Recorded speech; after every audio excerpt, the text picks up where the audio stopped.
What's up, everybody? Welcome to episode 384 of Opinions May Vary. I'm your host, JR. I have my co-host with me, Alex. Hi. How are you? Good. Good. Very exciting times today. We're going to jump right in it today. We have a very patient guest waiting on Skype right now. Joining us this week, representative from Baltimore Comic Con, Mr. Randy Tischler. Randy, thank you so much for coming on. Thanks for having me. We are here to talk about a couple different things today. Like I said, you work with Baltimore Comic Con and also with the Ringo Awards, Yes. which are coming up soon.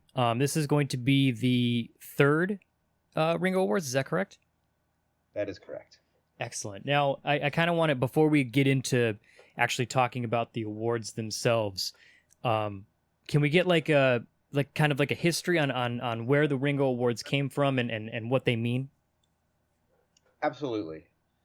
So the Baltimore Comic Con, and this is some history lesson here, Baltimore Comic Con was the host of the Harvey Awards, which is a long-standing industry award program. And we had it for, 10 years maybe?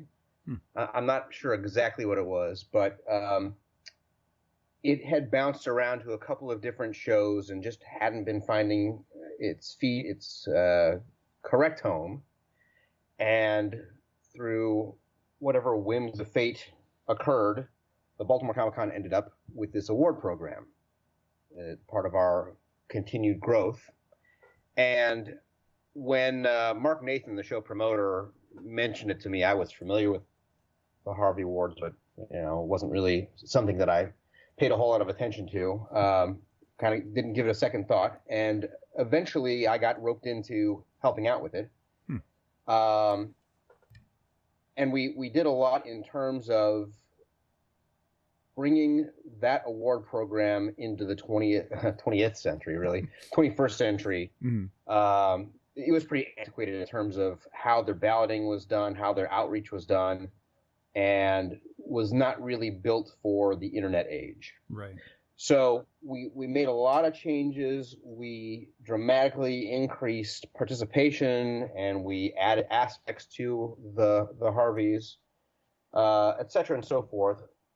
Long story short, the folks that run the Harveys decided they wanted to go in a different direction, and they let us know that they weren't going to be doing the Harveys at Baltimore anymore. They didn't tell us what they were going to do with it. It ended up at the New York Comic Con, which, logically speaking, actually makes a lot of sense because that's where Harvey was from. Bigger show, a lot of concentration there. It is what it is. So it left, and we ended up letting our guests know, and there was quite an uproar from the regular attendees of our award program. They really enjoyed it. Mm-hmm. They enjoyed what we put on, and they wanted us to continue to do something like that. So Mark Nathan got to thinking, and in kind of ruminating the different angles that we could potentially take, we thought about other older award programs that may have fallen by the wayside, or that maybe didn't have quite the profile that we could have brought to them. And then he started thinking about what we could do for ourselves. And Mike Wieringo was a friend of the show. He passed away, I think it was about 10 years ago now. And it was there was a memorial at the show the year that he passed away. They rented out a bar after hours, and a bunch of the pros all got together, and tears and the beers, and it was a great event, from what I understand. I'm actually in attendance, but a lot of folks I know were. And Mark thought that would be a great fit for our show, is to honor Mike in naming an award program after him. And he went, he got in his car from Baltimore, and he drove down to either the southern part of Virginia or North Carolina. I don't remember exactly where Matt Wieringo lives, mm-hmm. but it's in that part of the world. And he got in his car. He said, "Matt, I'm coming down. I want to meet with you." And they went and got drinks or a bite, and he pitched this idea, and Matt loved it immediately. Mark went and talked to the other friends of Ringo, and everybody was really amenable to the idea of honoring Mike in this way. And so that was it. That was Free Comic Book Day that the idea came to him. Fitting. So that was what, May 3 years ago, and the show was September. And we put it all together in that short period of time, including figuring out how ballots would work and putting the website together and getting the logo together and figuring out how we were going to tabulate votes. It was pretty crazy that first year. It was definitely a fire drill. And we had some good lessons learned. And it's been a great program ever since that. The participation from the professional community has been astounding. Both from just the initial voting that first year especially. But we've also gotten a lot of positive feedback. The pros continue to vote, both in the balloting, where it's no holds barred, anybody can put in a ballot, as well as in the final voting, which is restricted to comic book professionals. And we also now have participation with the publishers, where they are submitting works to the jury that we hold for consideration for the slots in the categories that the jury nominates on the ballot. So that's it. So when it comes to industry professionals, getting on board, I imagine, it's the third year, and you mentioned in the first year that people were really positive with it. Were there any challenges associated? Because back in this show's infancy, we used to do end of the year awards, and here's our favorite comic and here's our favorite, but I don't think Ryan Otley cared that we were naming him the best artist of the year from Opinions May Vary, but in the show like Baltimore Comic Con and the newly crowned, or however you want to put it, with the Ringo Awards, were there any challenges associated with getting industry professionals involved, or was it just kind of off and running from the get-go? It was really the latter. I mean, we really had there was a lot of backlash, at least in certain professional circles, to the Harveys taking the awards away from Baltimore. And I think people were, and I'm not talking about just like our little circle of friends. I'm talking about actually the industry was pretty upset with it. Folks that don't come to the show or whatever. And so when we kicked it off, I don't want to say that everybody liked Mike, because I don't know that for a fact, but a lot of people liked Mike. They liked him as a person.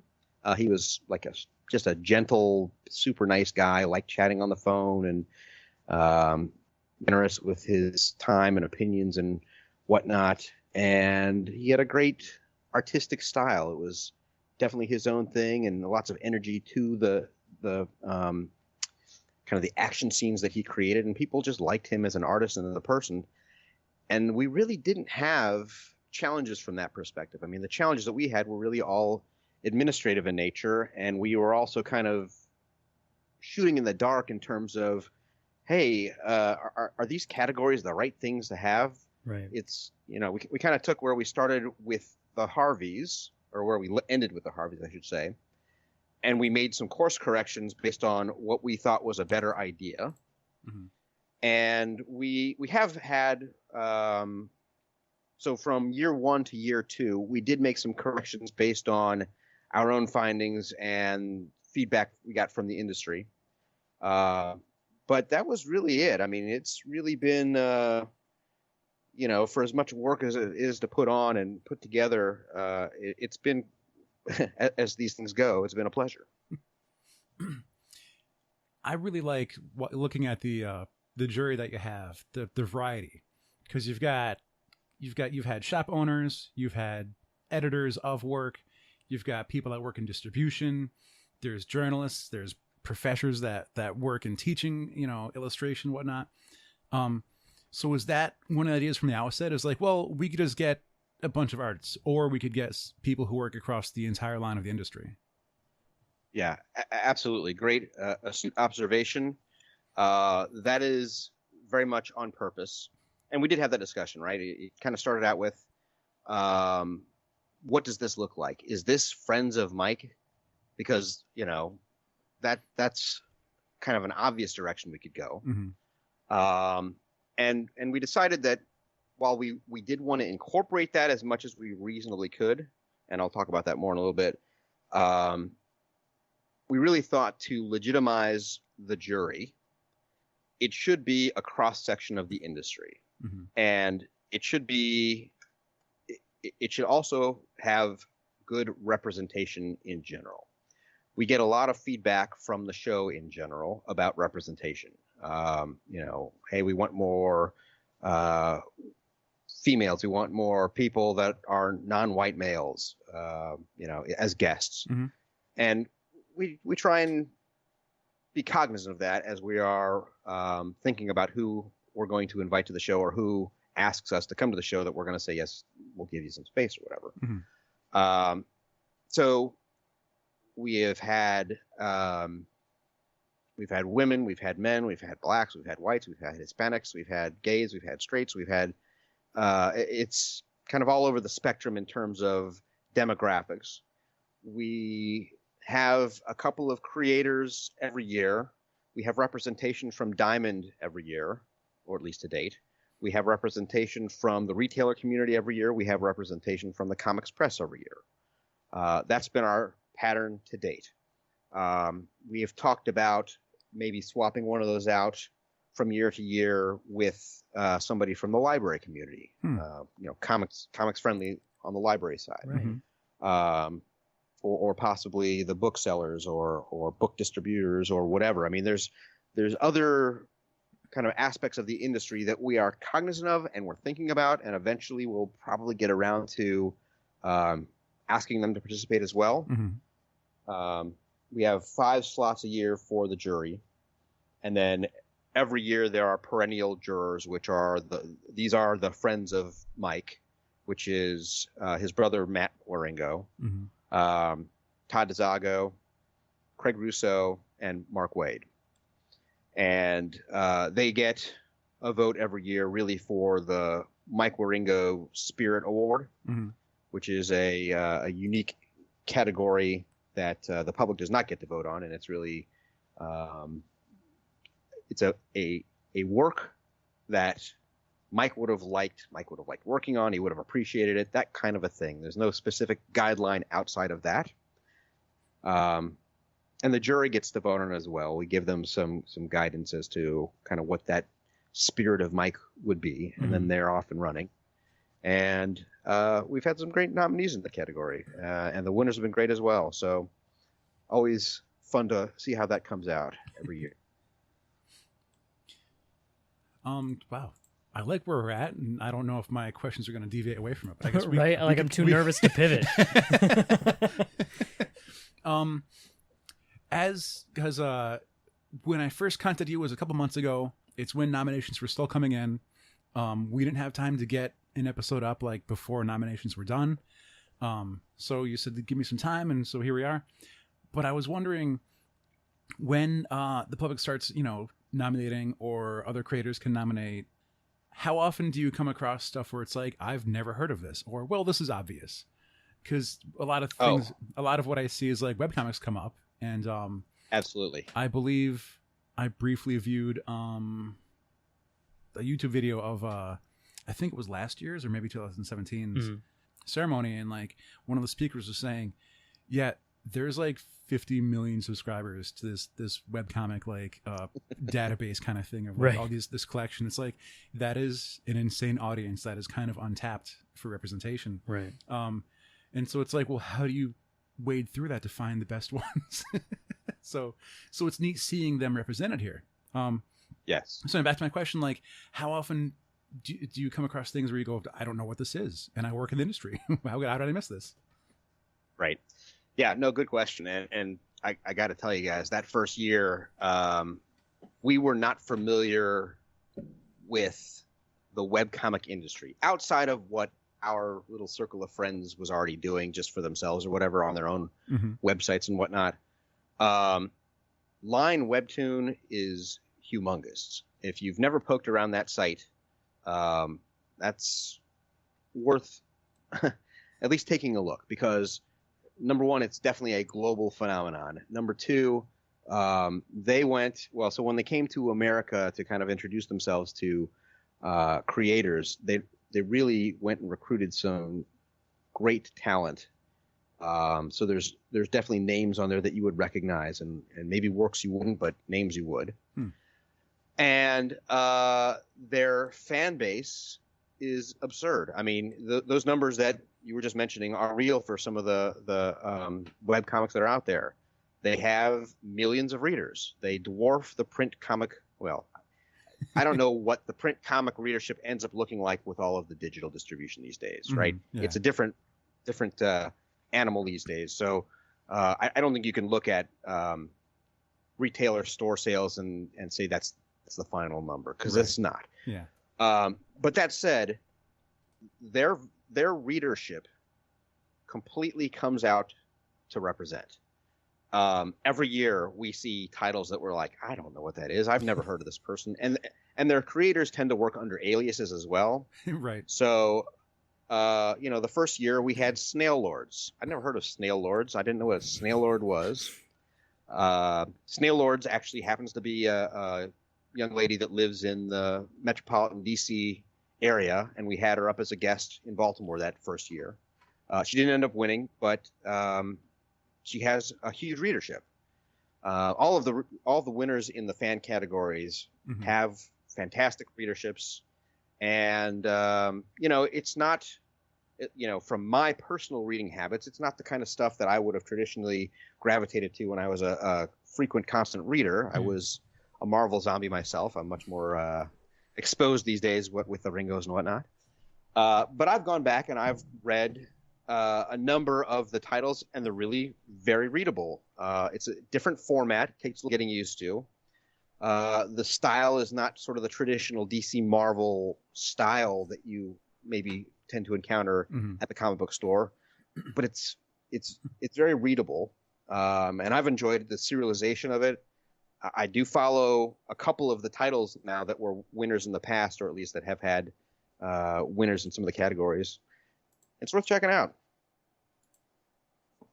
So to answer your question, yes, there are a lot of titles that we see that we don't recognize, and that's on the website. There are actually titles on the non-website that I see. Like last year, there was something on the ballot. I am going to blank on the title. I'd have to go and look it up on the website. But one of our jurors really liked this title from 2D Cloud, was the publisher, which will help you figure out exactly what this is that I'm referencing. And it got on the ballot. It was nothing I had exposure to. It was nothing I was familiar with, but it was significant enough work that this particular juror gave it a top nomination, and it made the ballot based on the math of how the ballot works. So, yeah, you'll find some stuff on there that you're not familiar with. You'll see some publishers that maybe you've never heard of before, and definitely some titles that are new to you. I see. It looks like on the website there's under Best Anthology last year there was Mirror Mirror 2 by 2D Cloud. That was it. Is that the one? That was the one. That's fascinating. One thing that I did want to, because it seems like with the jury, it's not the same thing every year, which I dig. You guys, you could do the same thing time and time, and we're giving out the same awards with the same jury, and I'm sure people would be fine with that, but it seems like you like to mix it up, which is neat.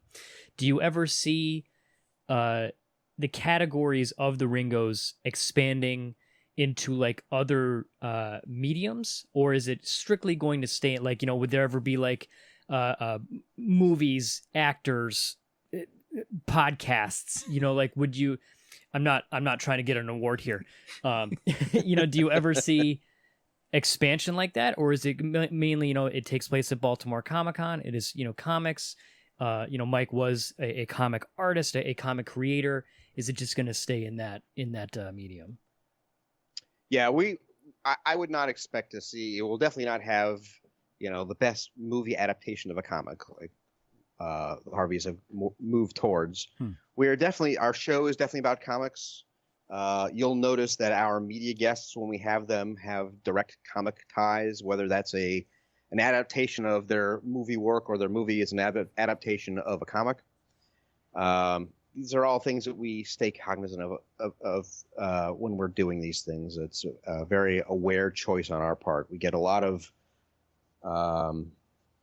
proposals from people that have nothing to do with anything tied to comics. Right. And we really shy away from that kind of stuff as a general rule of thumb. So I would not see that happening.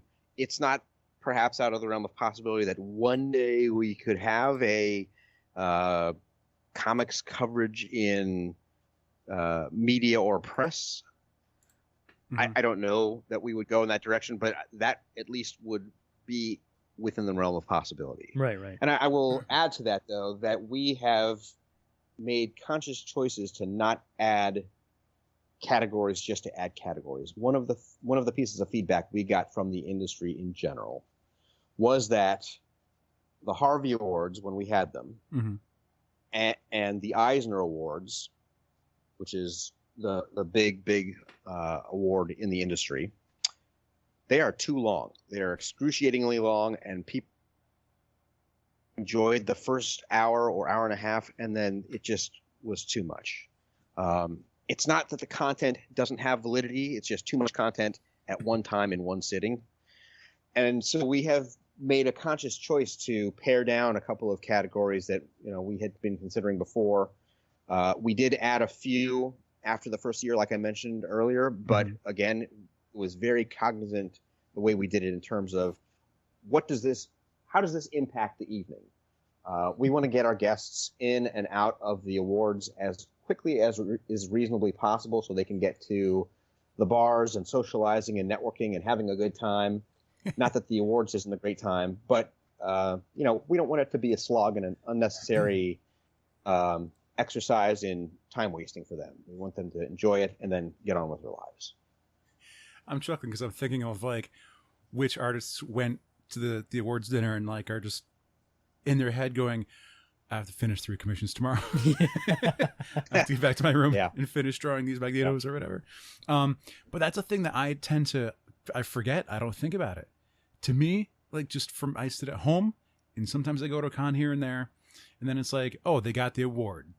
I don't think of like who handed it to them or what kind of ceremony it was or if it was a fancy dinner. It's like, that's an event. You can go to the event of the awards and like, it's not just, putting an extra stamp next to your name now. Right. Shining up your trophy case. Which also that sounds pretty rad. I would like to go to one of those sometime. Yeah, that's like a I will tell you, as a recovered fan, this is the hidden gem of the show. Yeah. You buy a ticket to this thing, you get a pretty nice dinner, you get an awesome gift bag with tons of graphic novels in it, and you get to go to a happy hour, a cocktail hour as we call it, and socialize with the pros. I wouldn't show up there with your sketchbook and shove it in front of somebody, as much as you might be tempted to do that. Right. Again, putting on my old fan hat. But no, you can just go up and chat with Walt and Wheezy Simonson.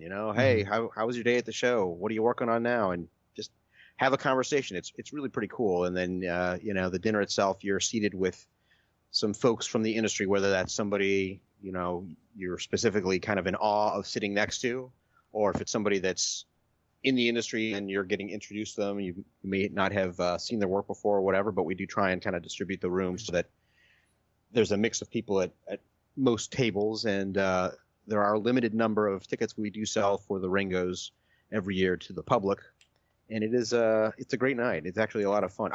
Again, when I started going to this thing, I kind of got roped in as, hey, can you help hunt down? I don't remember what I was doing. If I was hunting down like websites to put on the Ringo or the Harvey site for the creators, just to hyperlink back or images. I was doing some sort of grunt work at the time. But then after that first year, they kind of said, hey, well, do you want to come to the event? And I was like, I guess so. And I went and I had the most fantastic time. It was just a great evening, and the Ringos is more of the same. We've had like our share of fanboy moments where like outside of New York Comic Con, like, oh, hey, we bumped into Ryan Otley and we chatted with him for like 5 minutes, and it added absolutely, that's our second Ryan Otley reference of the day, by the way. And it absolutely made it, so imagine going to a dinner where there's like dozens, potentially hundreds of your favorite creators and artists, writers all in one room. And then also you're celebrating and you get to root for your favorites, like, oh, Neil Gaiman's up for best writer. I hope he wins. I love Neil Gaiman. Like we've all been there. we're all rooting for our favorites. So I imagine being in that room, with them, it must be an amazing feeling. It is. It's a really special night. And we also, as part of the evening, we host Hero Initiative Awards. Right. And so we have the Lifetime Achievement Award and the Humanitarian Award, Dick Giordano Humanitarian Award every year. And so you have somebody presenting sort of hey, this is their life and how they impacted me. There was a presentation last year where Dennis Cohen presented to Denny O'Neil, and he went long. He went really long. But it was so worthwhile, at least in my opinion. It definitely made the evening overall a longer event, but it was great story, or stories plural, very funny. And then, you get a little teary-eyed when some of these guys get up on the stage and they're, thanking you for recognizing their life accomplishment, basically. It's definitely a special evening, and I'm a little biased, obviously, but I really enjoyed it sitting from the audience as well. Excuse me. I can't imagine someone like complaining, being like, "Oh man, this one legend talking about another legend just went way went way over clock." Yeah. From what we've heard in the past from our friends and other artists that we've talked to, we haven't had a chance to make it down to Baltimore Comic Con. We're in Connecticut, so we usually hang around New England mostly. But it's a very artist-heavy con. As you said, there's not a lot of celebrities or media guests, and when they are, they're related to comics somehow. But that's like what we appreciate, and that's what we really go for. And so it's like, you get an A+ from our point of view. Just considering, like, you've got... What's that? You guys have to come down then. Yeah, looking over, like, literally, we were looking over the guest list, and like I was just doing a joke of like, oh hey, let's count how many, because we've done a couple episodes, and I was like, oh hey, we've talked to them, we've talked to him, we've talked to them, like there's at least 5 or 6. And I was looking over the rest of the list, and I was like, damn. And then Alex was like, I'm gonna quote him here. He's like, yeah, it's my kind of con. And because we did a review of a convention last week, and like we were talking about like how some conventions, while they have the word Comic-Con in their name, they may, it's like, okay, well, it's more celebrities, it's more media, it's more whatever heavy. So like to see Baltimore so comic focused, not only in the fact that you have the Ringos there where you honor and celebrate the creators with awards, but it's also your show itself, like right on BaltimoreComicCon.com, like the main page is check out all these guests that we've announced. Like you don't even have to go looking for it. It's this like all these comic names like right there front and center. And that's something that, at least from our perspective, like that's what we like to see. Yeah, we it's an interesting phenomenon because as we're adding guests, kind of depending on who it is, you'll have these virtual high fives and email like, wow, good get, nice one. We get excited ourselves. Nice. I haven't been able to check to see if there's one upcoming for this year, but in the past, I know Baltimore Con has done like tribute books, I guess. I'm not sure what to call it. And a friend of mine was supposed to pick me up the Matt Wagner book, and then I never heard back. Oh dear! They So ran off with your book. I don't know if they're keeping it for themselves, but is there another one of those planned, or like is this like a limited thing you guys do, or like how do you come up with those? So, great question. We just announced it this morning at 9 a.m. Our theme this year is Black Sad. I don't know if you're familiar with Black Sad, but Black Sad is a property. It's a Spanish, actually, I think it's a French property that Dark Horse has licensed and they print. It's been nominated many times for our awards, both, I don't remember if they've had anything out since we've had the Ringos, but definitely Harvey Awards, definitely Eisner's. It's an exceptionally high award-winning book. If you go and look at Wikipedia or look at the Europe Comics or whatever website about this book and see all of the accolades it's won, it's absurd how many things this thing has won on the international stage as well as domestic here in the States. The animator, I'm going to screw up his name, but it's Juanjo, Juanjo. I don't know how you pronounce that.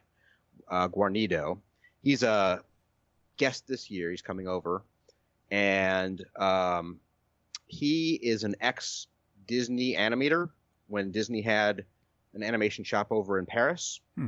And so he's got a very, I don't want to say animation style, but like it's a very distinctive style.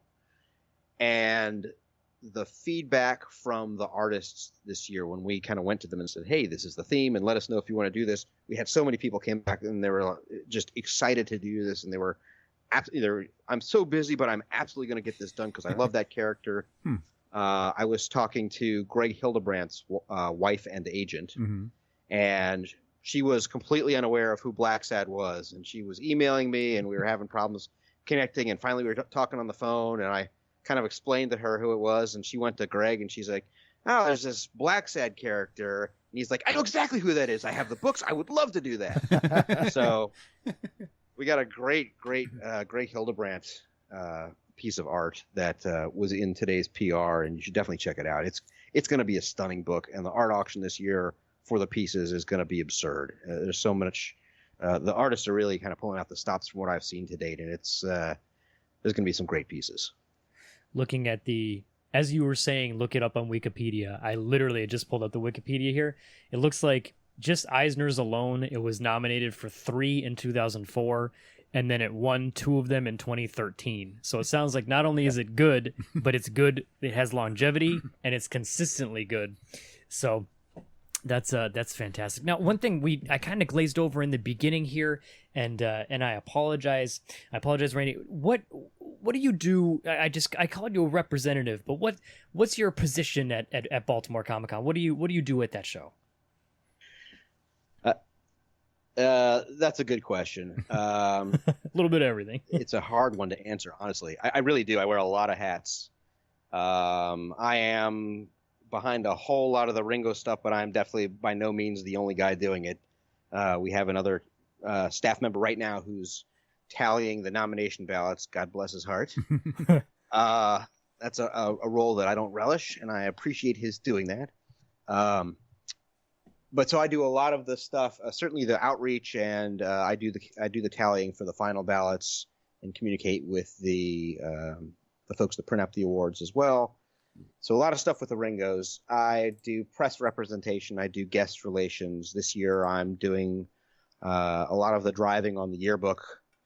I've helped out with that in the past, and this year I've taken on a more primary role in being the point of contact for outreach to the artists to see if they're going to want to contribute to the book. Other marketing initiatives, responding to general inquiries, social media. I wear a lot of hats. Yeah, you weren't lying. Again, I'm not the only person that does a lot of these things.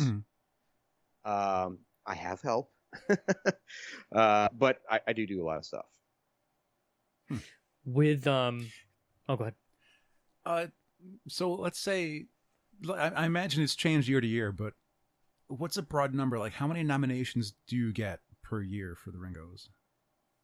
Thousands. Yeah, thousands and thousands. It's a lot.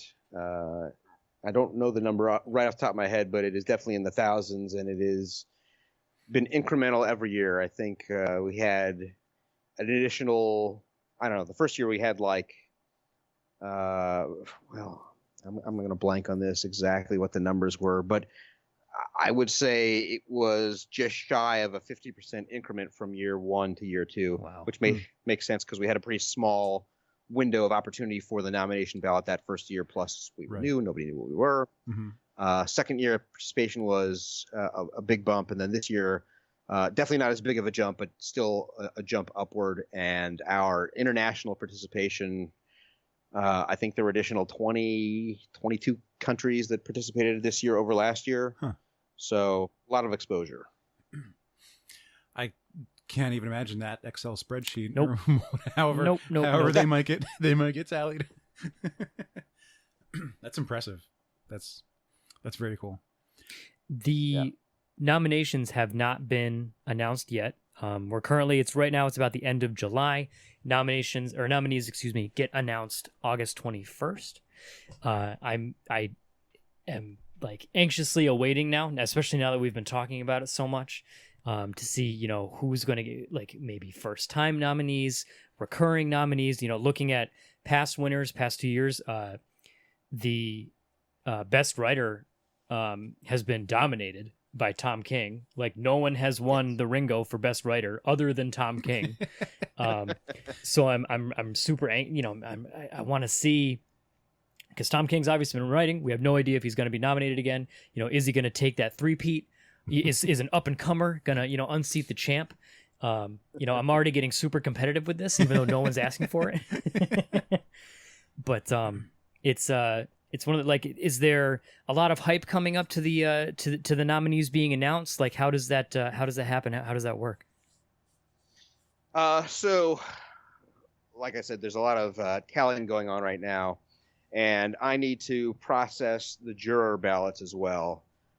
So the way it works is we have 2 of the slots on every ballot or on every category. Mm-hmm. Goes to the public. That is publishers, that is readers, that is fans. Anybody can participate in that process. And then the other 3, at least, slots go to the jury. And if there's a tie, you'll see more than 5 nominees in an individual category. But that's how we kind of get a little bit more even distribution, and you don't see, one of the things that kind of plagued us when we had to live under the strictures of the Harvey rules was you would have people that would rock the vote and really kind of stuff the ballot. And you could get away with it in the Harveys because the rules was the rules. So we've kind of put some controls in place there so you don't have an instance of, and I'm going to pick on a title, so you don't have an instance of NASCAR heroes in every single category, including like anthology and things that it doesn't make any sense to have it in or whatever. Right.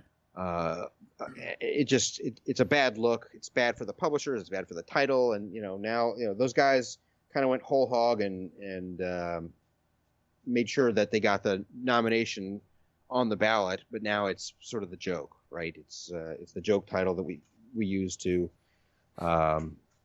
reference how not to handle things or whatever. NASCAR heroes. So, yeah. Go back to the Harveys, probably about 10 years ago now, I would guess. Something like that, and it was they did the ballot stuffing, and they did get on the ballot. So they can say, "Hey, we're a Harvey nominee," but it's not a good look. It's like everybody recognizes that. It's like Bodie McBoatface, with just exactly. dominating a poll. But Exactly. Well, I do like for anyone, a lot of times like a contest comes up or an award comes up, and if the rules aren't clearly stated somewhere, then there could be a lot of hijinks, or people will be convinced, well, I was shafted. This is wrong. That was wrong. It wasn't in the rules. I'm allowed to. But like all your rules are right there on the page. You could go look them up and figure out how I would do my job as a fan and how I would want to see the voting goes. And like it's easier for someone to understand. If you're really curious, if you really want to look it up, here's how the nominees and everything goes. And like RingoAwards.com/rules. It's that easy. I did want to say one of my favorite things is seeing stuff that I haven't heard of. I know I asked, like, have you found stuff that you don't know about? Now this is giving me a reason to go through and be like, what's this? Maybe I should check this out. Maybe I want to look at some webcomics. I don't know what my giant nerd boyfriend is. Maybe I should find out. Now I kind of want to know. And nominated for, this was 2018, for Best Original Graphic Novel was The Aggregate, who we had Ben Bishop on in February. Oh, I was like, why does that sound familiar to me? I didn't even realize. Yeah, we were talking about his Kickstarter for Aggregate too. Who knew? Yeah. But So- Yeah. My recommendation for anything you haven't read that is on the list is to at least take a look, because it got on there because people liked it enough to, enough individuals liked it enough to get it on the ballot. Mhm. And I've been really pleasantly surprised by reading a lot of stuff that I wouldn't think that it would connect with me. It's not necessarily something that I would think is targeted to me demographically or whatever. And it's really well done, or the art's great, or the coloring's great, or whatever it might be. I mean, the things that are nominated for whatever the reason is in the category, generally speaking, it merits that nomination. So it's worth checking out. I did do a little bit of clicking around, and I went to some of the webcomic nominees. And as you were saying, like, the layout's kind of different, or the way the panels are, it's not a traditional comic book. And I was on my computer, on my PC, so I'm scrolling, and I realized this is a perfect format for my phone. yeah. Yep. It's a much better format on my phone, where I'm going to read on the subway, on the bus, or between classes or whatever. And even as you said, one of the nominated webcomics, like, it wasn't my favorite art style. I wouldn't want to see it compete art-wise, but I was on this for like one issue, I guess, and it held my interest. It told a story. It got across the storyline. The plot was there, and I kind of want to know more. It should get nominated for a Ringo. That's thanks, Jared. But I'm helping. But it's not always about the art. It's about the storytelling, because that's what these are. They're stories. Mm-hmm. Yes. So I was psyched about that. When when the show's happening, and when you see, I'm picturing, like an awards ceremony in my head, the winners getting up and accepting their award and giving a speech. Is there are you able to relax and enjoy like the fruits of your labor? Is it rad to see like artists and creators getting excited over winning your award? Can you explain what that feeling is like? Oh yeah, it's definitely gratifying that there's an appreciation on their part of receiving it, and reactions vary. Some people are very emotional, some people are not emotional at all. I think some people, that's a personality trait. Maybe it's they're jaded because they win so darn many awards. Tom King. No, actually, Tom's great. He's if you go back and look at the video, he's very amusing, very entertaining at those shows. When he's accepting awards, definitely worth a gander. It's definitely a chuckle. But no, it's definitely very gratifying to have the work that we have put into it recognized and appreciated. We're very grateful that it was as well received as it was, because we didn't know. I mean, we kind of had a feeling that it was going to be well received based on what we knew about Mike and what we heard about people's feedback when they were hearing about this, and really our own reaction to the idea in the first place. Mm-hmm. But I can't tell you, outside of Todd and Mark and Matt and Craig and Cully and all the people that are friends with, or that were friends with Mike, whether the people that knew of him or didn't know him at all, if they would kind of embrace the award and the concept that we really put behind this, and they have. I can't imagine that it must have been, I don't want to say like terrifying, but like, it's big shoes to fill, just from what we've heard about Mike in the past, when we had Todd Dezago on the show a couple years ago. That was April 2017. Yeah, a couple years ago. Episode 264. And just hearing Todd explain it and seeing like, well, he had an idea to make a new volume of the Tellos Tribute book. And then he said he had so many people wanted to help, he had to make 2 volumes. Like, yes. two giant volumes. It's like it speaks to you know, like I said, those are big shoes to fill. Doing someone like Mike, you know, justice, you know, and it seems like Baltimore Comic Con has really kind of embraced that and done well with it. I'm psyched to see, you know, that the Ringos are you know, it's the third year, but it's coming back, you know, bigger and better than ever, if you want to use the cliche.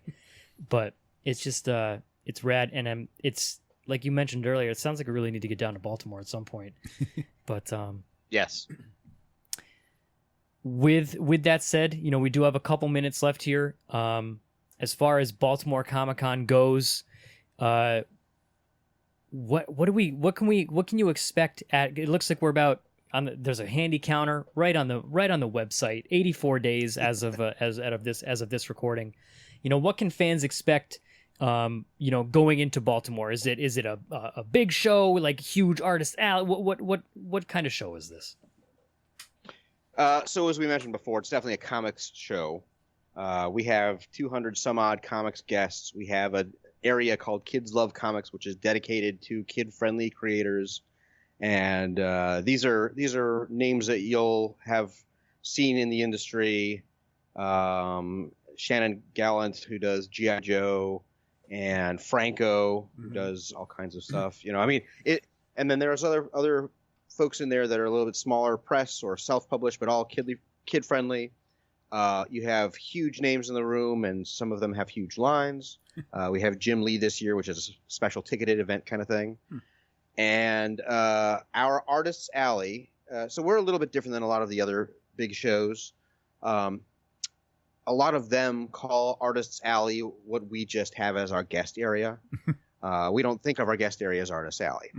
Our Artists Alley is for folks that buy space and are exhibiting their work, and it is a lot of comics artists. Some of them are self-published, some of them are small press, some of them are larger press, and they just wanted to have a table at the show. They wanted to make sure they got to the show, and we are sold out in the Artists Alley this year already. It's getting earlier and earlier year after year that we're selling that space out. It's getting actually a little scary that we're, you know, a quarter of the year prior to the show and we are completely out of space in Artists Alley. That's a good problem to have. It is a good problem to have, absolutely. The inverse is less attractive. But yeah, no, people want to be there. People do well at the show, and people want to come back. We have a great hall for coming and getting comics. There's all kinds of other stuff there too. I don't want to like make it sound like, hey, you know, I have to be only a comics fan to come and enjoy the show. Yeah. Nope, not at all. I mean, we've got pop culture vendors and T-shirt vendors, and there's just general exhibitors in the room as well.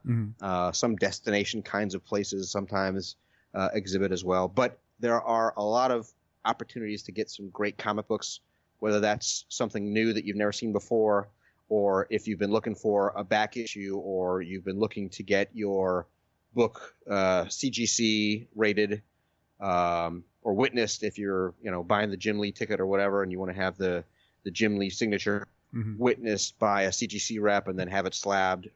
We have a lot of opportunities for comics fans at our show, and if you are a comics fan, 3 days may not be enough. I'm wondering if any vendors have been clever enough to have like a nominee wall of books. Like, here's where you could buy anything made by the current nominees of this year. Yeah. Right? That'd be neat. I'd be into that. That would be neat. I scanned the Instagram tags.